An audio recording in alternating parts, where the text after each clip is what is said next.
So yun, panibagong araw, panibagong vlog na naman tayo mga kamami. Tara, samahan nyo akong mamili ng konting paninda sa aking munting tindahan. Sa ngayon, lalayo tayo ng konti. Labas tayo ng Cavite City mga kamami. Punta tayo ng Pure Gold. Sa ngayon, hindi maganda nga pala ang panahon dito sa Cavite City. Makulimlim at may bagyo kaya ang mga klase suspended na mula kahapon. Sa ngayon, malilate ako ng pagbubukas ng aking munting tindahan dahil nga mamimili ako ng konti dito lang sa Pure Gold Noveleta mga kamami. Ayan, malapit na kami sa Pure Gold. Hinahanap ko nga pala ang listahan ko, ang ending na iwan ko sa tindahan. Yari na naman ako nito. Tara, pasok tayo sa loob. Mamili tayo ng konti mga kamami. Syempre, budget lang. Huwag kang lalagpas. At ayan na nga, tara mag-ikot-ikot tayo. Iisipin ko kung ano yung mga dapat kong bilhin. Nalimutan ko talaga yung listahan. Lagot ako.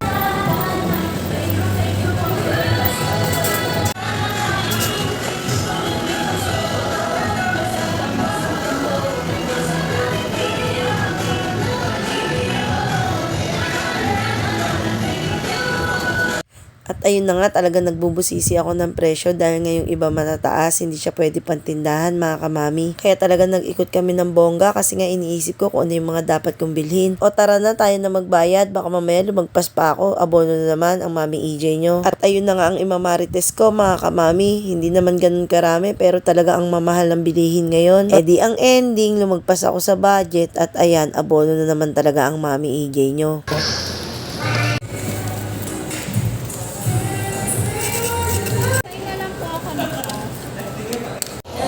At ayun na nga, pinapirma ako dito sa dalawang papel at bigay ko daw dito sa customer service mga kamami at may freebies daw to. At yun naman, ano kaya ang freebies ko mga kamami?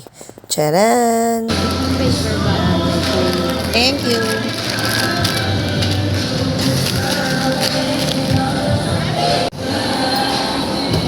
Oh wow, diba Shala? Salamat sa'yo Pure Gold. Uwi na kami at late na ako sa pagbubukas ng aking munting tindahan mga kamami. Buti na lang walang ulan at ito na nga pala ang aming pinamili mga kamami. Lumagpas ako sa budget. Butas na naman ang bulsa ko. Thank you for watching. God bless!